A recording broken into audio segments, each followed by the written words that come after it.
I used to believe marriages didn't fall apart quietly. I thought there would be warning sirens, slamming doors, shattered plates, obvious signs that love was dying. But in my home, decay crept in like a slow poison, disguised as normal days and familiar routines. Maybe that's why I ignored the distance growing between Lena and me. It never announced itself, it simply appeared, subtle and patient, waiting for me to catch up and acknowledge it. Most nights, she sat on the edge of the bed with her phone angled away from me, the faint glow lighting half her face. She'd smile, soft, almost secretive, and then lock the screen the second I shifted in her direction. I told myself she was just tired from work. Everyone needs space. Everyone gets stressed. I repeated these lines like a prayer, hoping they would drown out the unease settling inside my chest. Long day? I asked her once, trying to sound casual. She didn't look up, didn't elaborate. Just that single sound, non-committal, hollow. I didn't push her further. I should have, but something about her expression made me hesitate. It wasn't anger. It wasn't sadness. It was blankness, like she had placed a wall between us and refused to let me see through it. At the time, I chalked it up to exhaustion. Now, looking back, I realize it was the first sign that something in our marriage had shifted, and I'd been too afraid to notice. Our mornings didn't help either. We used to share coffee at the kitchen island, leaning close, trading half-sleepy jokes before the day claimed us. Lately, Lena barely said a word. She'd fill her travel mug, brush past me with a tight smile, and disappear through the door before I could ask how she slept. The scent of her perfume, jasmine and something sharper, lingered long after she left, and I'd stand there staring at the empty hallway, wondering what I'd done wrong. One evening, I heard her laughing in the bathroom, real laughter, the kind she hadn't shared with me in weeks. When I knocked gently and asked if everything was okay, her voice immediately quieted. "Just a friend from work," she said. "Nothing important." Her reflection in the mirror didn't match her tone. Her cheeks were flushed, her eyes bright in a way I hadn't seen in months. I didn't ask who the friend was. I told myself it didn't matter. I told myself she deserved happiness, even if I wasn't part of it in that moment. But deep down, a question began to form, a question I was too ashamed to voice. When did my wife start living a life I wasn't part of? Nights became longer. Silence became heavier. And the spaces between us widened until even our shadows felt like strangers. I still tried to reach for her sometimes, to brush my fingers against her arm or pull her closer in bed, but she'd tense, as if my touch startled her. "Sorry," I'd whisper. "It's fine," she'd reply, but her voice carried that same distant edge. I pretended not to notice the chill in her tone.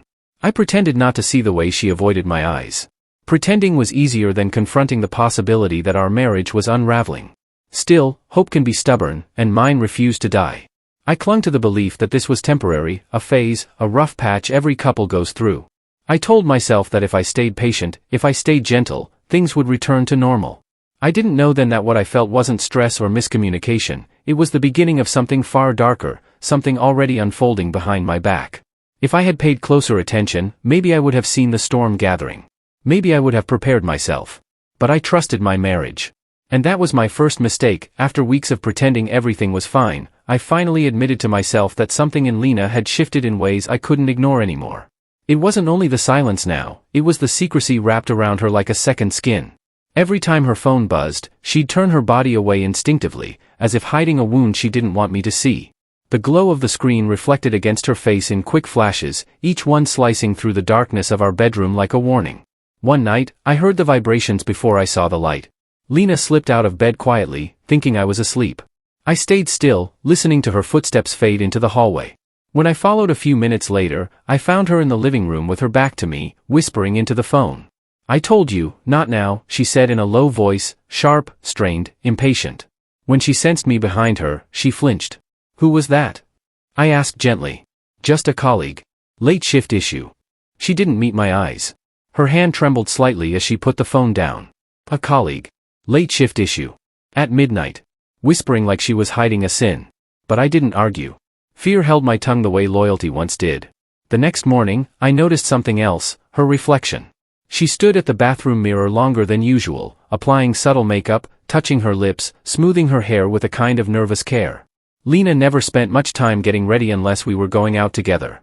Now she acted like she was preparing for someone else's gaze. "You look nice today," I said, hoping she would smile, maybe joke, maybe let me back in. "Thanks," she replied quickly, her eyes darting away. Just felt like it. But there was tension in her jaw, and the faintest shadow beneath her eyes, as if she hadn't slept at all. Her changes didn't end there. Her work hours stretched unpredictably, often without explanation. "I'll be late," she texted almost every evening. New project. Meetings. Traffic. Short, clipped messages that felt rehearsed. Sometimes she came home smelling like a different cologne, subtle, unfamiliar, and I felt something cold settle in my stomach. I told myself it must have been someone from her office standing close, maybe a crowded elevator, maybe a client, maybe anything other than what my mind feared. But the doubt grew sharper every day, whispering thoughts I didn't want to admit. There was also the darkness. A flicker in her eyes I'd never seen before. Not anger, not exactly. More like guilt mixed with something secretive, something territorial. When I asked how her day went, she would stiffen for a second, just long enough for me to notice. "Fine," she would say. Always just one word. Always with that same faint tremor, like she was holding something tightly inside and was terrified it might spill out. One evening, I suggested we have dinner together at her favorite restaurant. I was trying, desperately, to reach for the version of her I used to know. She paused before answering. "Maybe another time. I'm tired." But as she walked away, I saw her check her phone again, eyes lighting up with an emotion she no longer showed me. That moment cracked something in me. Doubt seeped through, thick and unrelenting, taking root in places I'd kept locked. I wanted to confront her, ask her directly why she was drifting so far from me. But hope is stubborn, and mine still whispered that marriages survive storms if you hold on long enough. So I swallowed the questions. I swallowed the fear. I didn't know that the truth would arrive faster, and more violently, than I ever expected. The night that followed would change everything. And it began with a door I opened too soon. The night after Lena rejected my dinner invitation, something in me refused to stay quiet anymore. Her distance, her darkness, the secretive phone calls, it all circled my mind like a storm refusing to break. I left work early the next day, telling myself it was a spontaneous decision, but deep inside I knew I was looking for answers. Or maybe I feared I'd already found them. The sky was dimming as I pulled into our driveway, the house glowing faintly from the living room windows. Usually, returning home brought a sense of comfort. Tonight, it felt like walking into a shadow I didn't recognize. My hand paused on the doorknob when I heard muffled voices inside, Lena's voice, soft and breathy, the tone she used when she wanted to be adored. And another voice. A man's voice. Familiar. Too familiar. I pushed the door open. The scene hit me like a physical blow. Lena was on the couch, her body pressed close, far too close, to Aaron Blake, my best friend since childhood. His hand rested on her thigh. Her fingers were curled around his shirt. Their faces were inches apart, lips trembling on the edge of a kiss they had clearly shared many times before. For a second, all sound vanished. My heartbeat, the ticking clock, the faint hum of the heater, everything muted under the crushing weight of betrayal. "Aaron?" My voice cracked, barely audible. They both froze. Lena jerked away as if she'd been burned. Aaron stood abruptly, stumbling over the coffee table, his eyes wide with panic. Lena's face drained of color, her mouth opening and closing like she couldn't decide whether to lie or scream. "Ethan, it's not what it looks like," she blurted. I let out a hollow laugh. "Really? Because it looks exactly like what it is." Aaron reached toward me. "Man, please, listen. Don't." The word tore from my throat, sharp enough to silence him. Lena stood shakily, her hands trembling. "Ethan, I can explain. Just calm down." "Calm down?" My voice rose, finally filling the room with the pain I'd been swallowing for weeks. "You've been lying to me. Both of you. In my home." She shook her head rapidly. "It was a mistake. We were just talking." "Talking?" I snapped. "With his hand on your leg? With you looking at him like that?" Aaron stepped forward again, guilt etched across his face.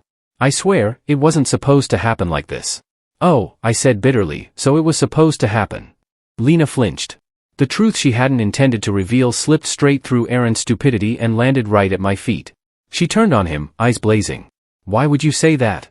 "Because he deserves to know," Aaron shot back, voice shaking. "We can't keep what?" My voice cracked with disbelief. "Hurting me? Lying to me? Sneaking around behind my back?" Lena's expression twisted, anger, fear, resentment blending into something unrecognizable. "Ethan, you haven't been present for months. You barely talk to me. You make everything about your work." "That's not true," I whispered, choking on the betrayal. "I loved you. I trusted you." Aaron rubbed his hands over his face. "Ethan, I'm sorry. I never meant for this. It just happened." The room pulsed with tension, the air so thick I could barely breathe. I looked at the two people who meant the most to me, my wife, my best friend, and felt something inside me fracture beyond repair. You both need to leave, I said quietly. Now. Lena blinked at me. This is my house too. Then leave with whatever dignity you have left, I replied, my voice dead and empty. Because if I look at either of you for another second, I don't know what I'll do. Aaron walked past me first, shoulders hunched, unable to meet my eyes. Lena lingered, tears gathering but not falling. Her lips trembled, as if she wanted to justify herself again, but she stayed silent. When the door finally closed behind them, the house collapsed into a silence so heavy it felt like grief itself. But grief wasn't the end. It was only the beginning. And tomorrow, I would face a version of Lena I never knew existed. I didn't sleep that night. I sat on the living room floor long after Lena and Aaron left, staring at the couch where I'd found them, where our marriage had finally revealed its cracks in the most brutal way. The house felt infected by what I'd seen. Every shadow looked like an echo of betrayal, every breath heavier than the last. When morning light crept through the curtains, I felt numb. Not angry. Not broken. Just hollow. I heard the key in the door around 9. Lena stepped in quietly, like she was entering someone else's home. Her eyes were swollen, her hair tied messily as if she'd been pulling at it all night. She paused when she saw me sitting at the dining table, staring at a cup of untouched coffee. Ethan, she whispered. Can we talk? I didn't answer. She took the silence as permission. She approached slowly, hands clasped together. Last night, things got out of hand. I let out a breath, something between a laugh and a sigh. That's one way to describe cheating. She flinched but stepped closer. It wasn't like that. You walked in at the worst possible moment. You didn't see everything. I saw enough, I said, my voice still flat, still hollow. She sat across from me, folding her arms on the table. Ethan, you've been distant for months. You barely look at me anymore. You barely talk. I felt alone. Her words slid into the air like accusations wrapped in disappointment. I've been trying, I said quietly. I've been worried about you. She shook her head. No. You've been distracted. You come home tired, you keep your emotions to yourself, and you expect me to just guess what you're feeling. That's not a marriage. Hearing her speak like she was the one hurting made my chest tighten painfully. I didn't imagine what I saw, I replied. Your hands on him. His hands on you. It wasn't what you think, she insisted, voice rising. Aaron was comforting me. I was upset. You walked in and assumed the worst. I stared at her, stunned. Comforting you? With his hand on your thigh? With your faces. That's not how it was, she snapped, cutting me off. You're twisting it. You always do this, you see one thing and build a whole story around it. I felt the shift, subtle but unmistakable. She was rewriting the moment. Repainting it. Reframing it until I began questioning the clarity of my own memory. My pulse quickened. Lena, I know what I saw. She leaned forward, eyes sharp. Do you? Because you were emotional. You were tired. Maybe your mind filled in details that weren't there. The room seemed to tilt. She continued softly, almost tenderly, Ethan, you're overwhelmed. You always get anxious when things feel uncertain. Maybe that's why what you saw seemed worse than it was. Hearing her say it, so gentle, so soft, made me feel small. Irrational. Like I was the one losing control. I'm not imagining things, I whispered, more to myself than to her. She reached across the table, touching my hand lightly. I'm not the enemy. I'm your wife. I love you. But you can't accuse me of things based on a single moment taken out of context. The calmness in her voice felt rehearsed. Strategic. And somehow, despite everything, I found myself shrinking under it. You're hurting, she murmured. And I understand that. But don't turn this into something uglier because you're scared. I looked down at my hands. My silence wasn't agreement, but it gave her power nonetheless. She stood up slowly. I'm going to take a shower. When I'm back, maybe we can have a real conversation. Without assumptions. She walked away before I could respond. I sat there frozen, her words circling my mind like vultures. Was I overreacting? Had I misread their closeness? Had exhaustion twisted my perception? The doubt she planted grew roots faster than I could stop it. But one thing refused to be buried, the look on Aaron's face when I walked in. Fear. Guilt. Panic. If Lena could twist her truth so easily, what would Aaron say, if he chose to speak at all? Tomorrow, he would try. And I would learn that not all lies were whispered. Some were written in guilt. I didn't plan on seeing Aaron again so soon, but early the next morning my phone buzzed with his name. For a moment, I considered ignoring it, letting him drown in the silence he'd earned. But something inside me, anger, curiosity, or maybe just the need for answers, made me pick up. Ethan, can we meet? He asked, voice unsteady. Please. I need to explain. There was a long pause before I responded. Fine. 30 minutes. The park near my office. When I arrived, Aaron was already there, pacing near the bench under the old oak tree. He looked worse than I'd expected, eyes red, shoulders slumped, the confident version of him gone. When he saw me, he froze, as if unsure whether I'd hit him or walk away. I didn't do either. I just stood there, waiting. He swallowed. "Thank you for coming. Just say what you need to say." He sat down, clasping his hand so tightly his knuckles whitened. "Ethan, I'm sorry. For everything. What you saw, what you walked in on, it wasn't right. I know that. I know I crossed a line I never should have." I didn't respond. I wanted him to feel the weight of his actions without interruption. He continued, voice cracking, "Lena, she wasn't honest with me. Or with you. She told me things. Things about your marriage. She said you didn't love her anymore. That you barely spoke. That you were cold. Distant. She made it sound like you didn't even care." My jaw tightened. "So you believed her? Just like that?" "I didn't want to," he said quickly. "But God, Ethan," she cried in front of me. She said she felt trapped, unloved, invisible. I thought I was helping. I thought I was. He shook his head. I was stupid. Blind. His words hit hard, not because they hurt but because they echoed Lena's narrative from the night before, every accusation, every twist. "So she manipulated you," I said slowly. "Yes," he whispered. "Completely." Silence settled between us. Heavy. Pressing. I watched him closely, and for the first time since the betrayal, I saw something other than guilt. Something twitching behind his eyes. Fear. Not of losing me as a friend, but fear of something deeper, something he hadn't shared yet. "Aaron," I said quietly, "there's more. Isn't there?" He looked up sharply. "What?" "No, I already. Don't lie to me again." He opened his mouth, closed it, opened it again. His chest rose and fell in quick, uneven breaths. I could see the truth trying to claw its way out of him. "Ethan," he rubbed his face with shaky hands. There were things she said that didn't make sense. Things she hinted at. She'd start crying and saying she was scared. Then she'd say you wouldn't understand. Or that if I knew everything, I'd hate her. My stomach tightened. "Everything? What everything?" "I don't know," he said, shaking his head. "She kept telling me there were things she'd done that she couldn't take back. Things from before you two got married. Things she swore would ruin everything if they came out." A cold ripple ran through me. "What things, Aaron?" "I told you, I don't know." He looked genuinely terrified. "All I know is, she wasn't just pulling away from you. She was unraveling. She was scared of something. Something big. Something she didn't want either of us to find out." The wind rustled the leaves overhead, filling the silence that followed. Finally, Aaron whispered, "Ethan, she's lying to both of us. And whatever she's hiding, she'll do anything to bury it." His words struck me with a weight I wasn't ready for. If Lena could manipulate Aaron so easily, what else was she capable of? What else had she done? As I walked away from the park, one thought echoed in my mind. I hadn't uncovered the truth yet. I had only touched the surface. And Lena's secrets were much darker than betrayal. I didn't sleep after Aaron's confession. His shaking voice kept replaying in my skull, scraping at my nerves like metal on stone.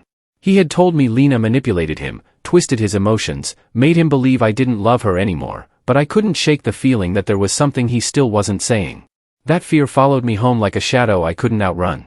When I stepped into the silent apartment, the air felt stale, as if even the walls were holding their breath. Lena wasn't there. Her absence was both relief and accusation. I moved slowly, like the floor might crack beneath me, and stopped when I saw her old tablet lying inside the cabinet drawer I never opened. It shouldn't have caught my eye, yet somehow it did, almost like it was waiting. I hesitated, the weight of the last few days pressing down on me. Opening that tablet felt like crossing a line I wouldn't be able to step back over. But the truth had already begun tearing through my life, and stepping away now felt impossible. My fingers trembled as I powered it on. The screen lit up, unfamiliar passcodes flickering through my memory until I finally guessed one that worked. Instantly, the device opened like a door into a part of Lena I had never seen, or maybe never wanted to. At first, everything looked normal: work emails, saved recipes, old photos. My pulse slowed, and for a moment I even felt guilty for invading her privacy. But then I saw it, the recently deleted folder. It shouldn't have been full. It shouldn't have existed at all. But it was. 57 deleted files. Messages. Screenshots. Notes. All wiped from the main memory, but not gone. I clicked the first one. A message from Lena to Aaron. "He's drifting again. I swear he doesn't look at me the same. You're the only person who cares enough to listen." My chest tightened. I clicked another. "If he keeps acting cold, I'll show him what neglect really feels like." Cold sweat slid down my spine. The timestamps stretched back months, long before any fights, long before I ever felt distance between us. Another message. Don't back out now. You promised you'd be there if things fell apart. Don't pretend you didn't want this. A sickening pressure grew behind my eyes. This wasn't emotional confusion. This wasn't impulsive betrayal. This was strategic. Premeditated. With shaking hands, I opened a long thread of messages between them, conversations carved with intimacy, resentment, and something darker I couldn't name. Lena spoke like a different person, sharper, colder, crueler. He's too trusting to notice anything. I'll handle Ethan. You don't need to feel guilty. He sees what I show him. My throat closed. Every sentence shattered another piece of the woman I thought I knew. Then I found a note Lena had written to herself. If he confronts me, deny everything. He folds when he feels guilty. Aaron will back me if needed. That was the moment something inside me snapped, not anger, not heartbreak, but a terrible clarity. I had been trying to make sense of chaos with the wrong map. I thought Lena was acting out of fear or insecurity, but these messages told a different story entirely. She had studied my weaknesses. She had anticipated my reactions. She had planned how to twist them. And Aaron, whether manipulated or willingly complicit, had stepped into her orbit long before I realized anything was wrong. Scrolling further, I found one message that made my stomach drop. If he finds out the truth, we'll say he's imagining things again. Again. That single word nearly buckled my knees. How many times had I doubted myself because of her? How many memories had she rewritten until I couldn't trust my own mind? The room seemed to tilt. I set the tablet down, breathing hard, my hands ice cold. I felt like I was staring at the blueprint of my own emotional destruction, carefully crafted by the person I once trusted most. But one final document caught my eye, a message that hadn't been deleted. Something recent. Something unread. My pulse hammered as I opened it. And in that instant, I understood exactly why Aaron had looked terrified. And why this wasn't over, not even close. The final message on Lena's tablet kept replaying in my mind long after I shut the device off. I could still feel the cold pulse of fear crawling under my skin. Whatever Lena and Aaron had been planning, it wasn't finished. That thought followed me through the night like a whisper I couldn't silence. But when morning came, the world shifted again, this time in a way I never saw coming. Aaron disappeared. At first, I didn't believe it. His sister called me, her voice unsteady, asking if I'd seen him or heard anything strange. I told her the truth, that our last conversation had ended with him shaking and terrified, though I didn't say why. She said he'd left home 2 nights ago and never returned. No wallet. No phone. No note. Just gone. My stomach twisted. I tried calling him, texting him, even driving past his apartment, but everything felt hollow, abandoned, as if he'd vanished into thin air. For the next 3 days, I walked around in a haze, unable to decide whether to be worried for him or afraid of what his disappearance meant for me. Then the news broke. A body had been found in the river. Unidentifiable. Too damaged by the current and time. The police were investigating foul play. My chest caved in, breath tearing at my throat. I didn't know it was Aaron, not at first, not officially. But something in me felt the truth like a bruise being pressed. I stood in front of the flashing headline on my phone, unable to move, as if the world had been knocked off its axis. By the time the detectives approached me, I was already unraveling. They came to my apartment midday, their knuckles rapping on the door like a warning rather than a greeting. Detectives Hale and Morgan introduced themselves, their expressions unreadable. "We'd like to ask you a few questions," Hale said, his tone steady, practiced. I stepped aside, letting them in, though everything inside me screamed that this was wrong. This wasn't how things were supposed to happen. I was the one searching for answers. How had I suddenly become the one under suspicion? They didn't waste time. "Mr. Carter, we understand you and Aaron Blake had a disagreement recently?" Morgan asked. My mouth went dry. "We talked, yes. It wasn't a fight. But witnesses heard shouting," Hale countered. I froze. Witnesses? Shouting? Aaron and I had met privately. No one had been near us. "We weren't shouting," I insisted, though my voice lacked conviction. "He was upset, but you were the last known person to see him," Morgan said, tapping a pen against her notebook. "And now he's missing." A cold shudder rippled through me. They were circling me, tightening the frame around my neck inch by inch. I tried to explain, tried to walk them through everything, Lena, the messages, the manipulation, but the moment I mentioned her, their eyes shifted subtly. Doubt. Suspicion. A silent judgment tightening like a noose. To them, it sounded like I was blaming her to save myself. When they asked where I had been the night Aaron vanished, I told them the truth. Home. Alone. No alibi. No witness. Nothing to prove I hadn't followed him, confronted him, hurt him. And everything, every scrap of circumstantial evidence, suddenly tilted toward me. When the detectives left, I sank onto the edge of the bed, trembling. It felt like the world was tilting, sliding out from under me. I could practically feel the narrative forming around me, a jealous friend, a heated argument, a disappearance, now a body in the river. A perfect frame job. And I knew exactly who was capable of constructing it. Lena. Her messages. Her planning. Her ability to twist truth until it bent around her. But the most terrifying part wasn't that she might have framed me. It was the realization that she might not be finished. And as I sat there, staring at the door the detectives had walked through, I felt it in my bones, whatever came next would be worse. Much worse. I barely slept after the detectives left. Every time I closed my eyes, all I saw was the river, the distorted shape of a body, and the accusing looks Hale and Morgan kept throwing my way. By morning, exhaustion clung to me like a damp cloth, but fear kept me awake. I knew they'd speak to Lena next. I knew she'd twist the truth. But I wasn't prepared for just how far she'd go. Detective Morgan called me around noon. Her tone was clipped.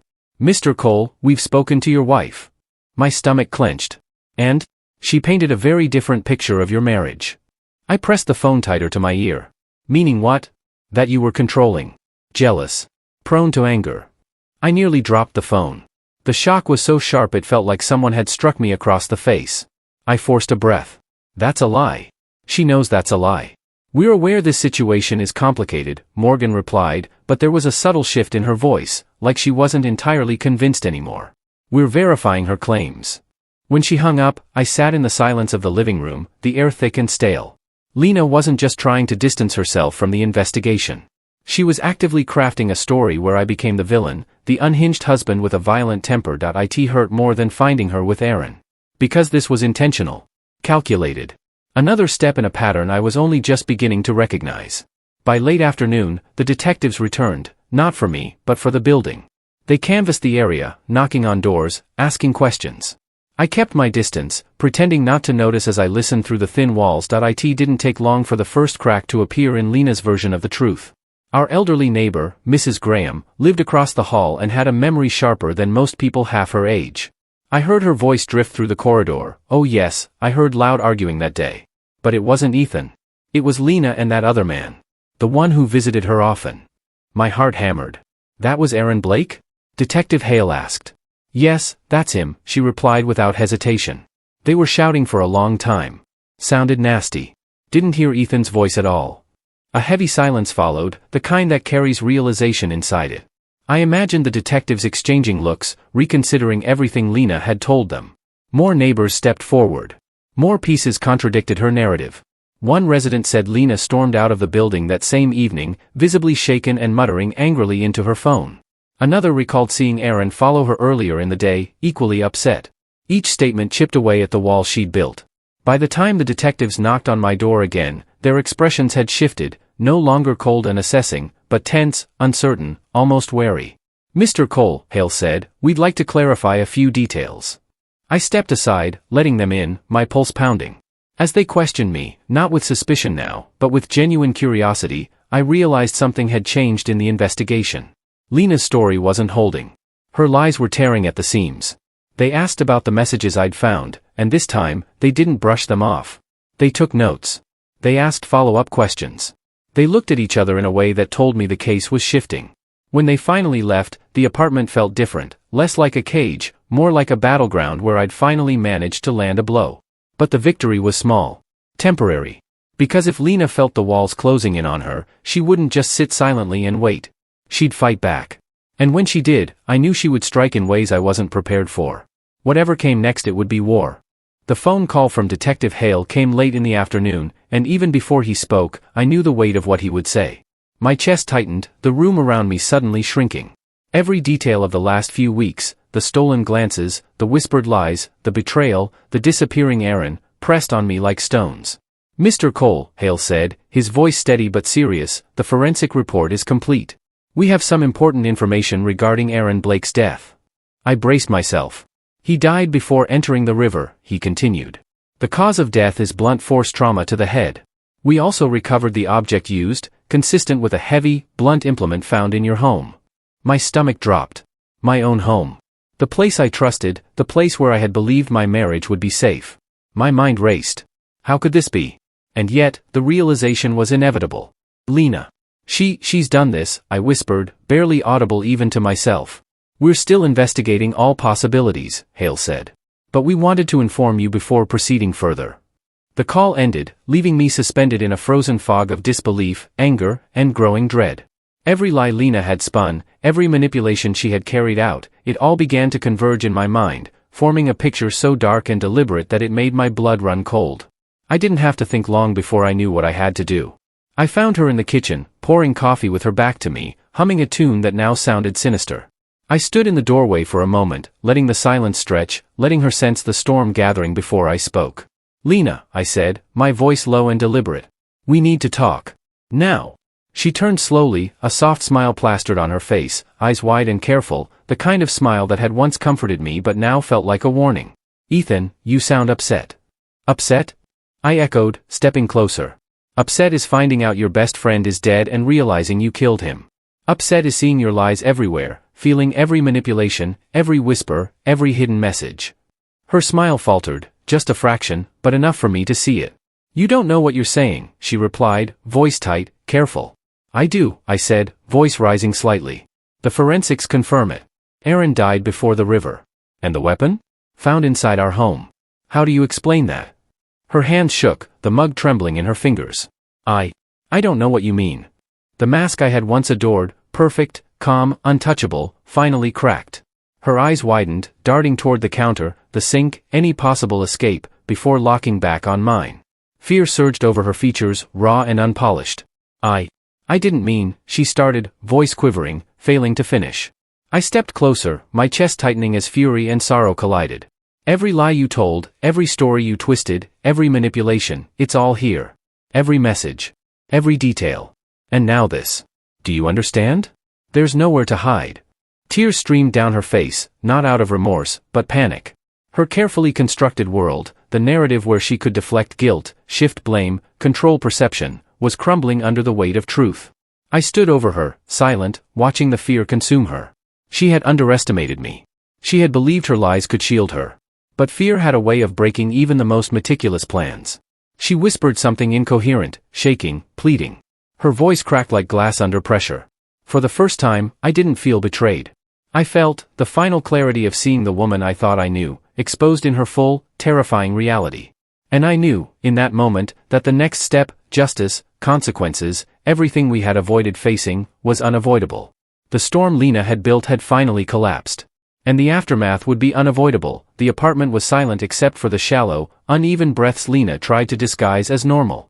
I stood across from her, the forensic report clutched in my hand like a weapon. Every lie she had told, every manipulation she had spun around me and Aaron, had led to this moment. She knew it. I knew it. The air between us was taut, ready to snap. Lena, I said slowly, carefully. It's over. I know everything. Her eyes widened, darting to the floor, then back at me, frantic, searching for a hole in the wall, an escape, anything. Ethan. You don't get to start with excuses, I interrupted. Aaron is dead. You killed him. And I know why. Her body stiffened.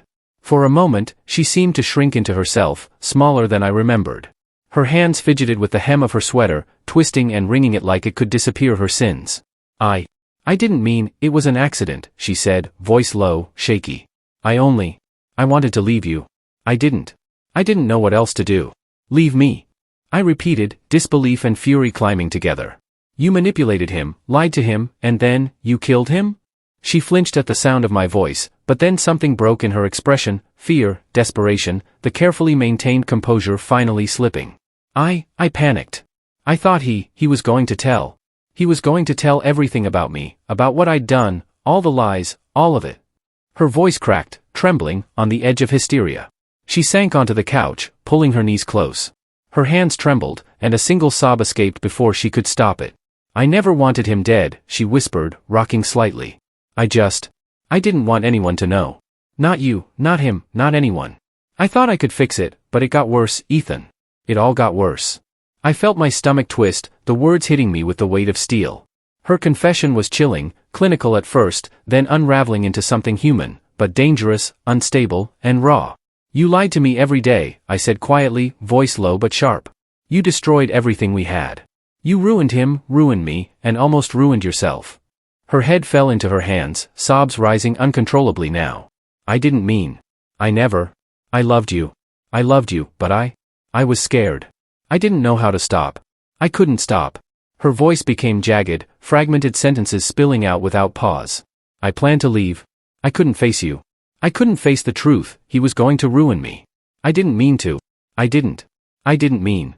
Every word shattered the remnants of the woman I thought I knew. The calculated, cold Lena, the one who had spun lies like silk, was gone. In her place was a terrified, broken woman drowning in the weight of her crimes, her mind fracturing under the pressure of what she had done. I didn't move closer. I didn't speak further. I let her collapse into the confession, letting the raw truth crash over the room. The sobs, the fragmented explanations, the fear, it all became the undeniable reality of her actions. Finally, she slumped forward, silent but for quiet, rattling breaths. I stood over her, chest tight, heart pounding with exhaustion and anger. Her mask was gone, her manipulations exposed, and the storm she had created lay bare between us. Justice, inevitability, and consequences now waited for her. And for the first time in months, I felt the fragile possibility of closure, though the scars of everything she had done would never truly fade.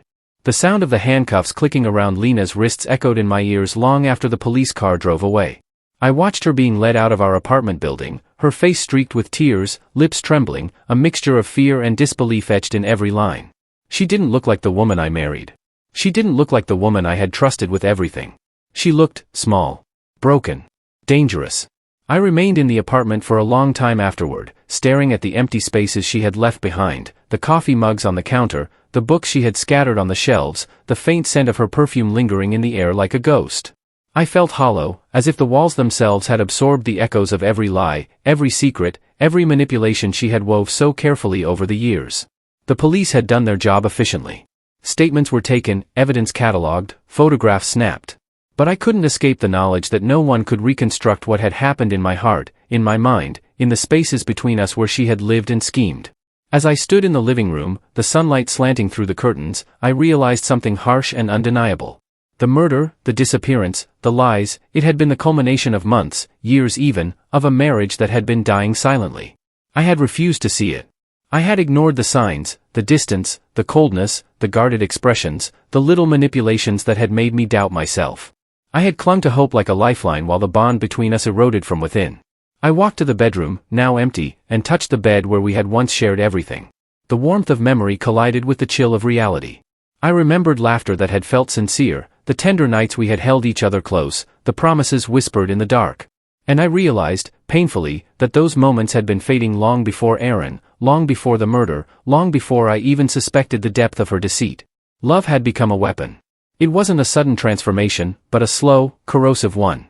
Each lie she told, each manipulation, each secret whispered in the shadow of trust had chipped away at the foundation we thought unbreakable. By the time the ultimate crime occurred, the marriage that should have protected us, that should have been our sanctuary, had already been hollowed out, leaving only fear, suspicion, and betrayal. I left the apartment, locking the door behind me. The city felt alien, indifferent, even as I walked through streets I had known all my life. I could feel the weight of everyone's eyes, even when they were not there, neighbors, friends, acquaintances, all oblivious to the chaos, to the death, to the unraveling of something once sacred. Outside the courthouse, I stopped. The steps were crowded with people, reporters, lawyers, and strangers, but I felt utterly alone. The sun beat down, warm but hollow, and I thought about Lena, about Aaron, about the illusions I had clung to for too long. How had love become something that destroyed everything I held dear? How had trust twisted into fear, intimacy into betrayal, care into manipulation? I didn't have answers, only reflections, bitter and sharp, lingering like shards of glass. I stood there, motionless, the world moving around me, and realized that some lessons come only after devastation. Some truths emerge only when everything else has been stripped away. The marriage was gone. The woman I loved, or thought I did, was gone. And I, too, was changed forever, left to navigate the ruins and the bitter, unrelenting echoes of what once was. And so I waited, outside the courthouse, letting the world move, knowing that in the end, love had not just failed me, it had become the weapon that destroyed everything I ever believed in.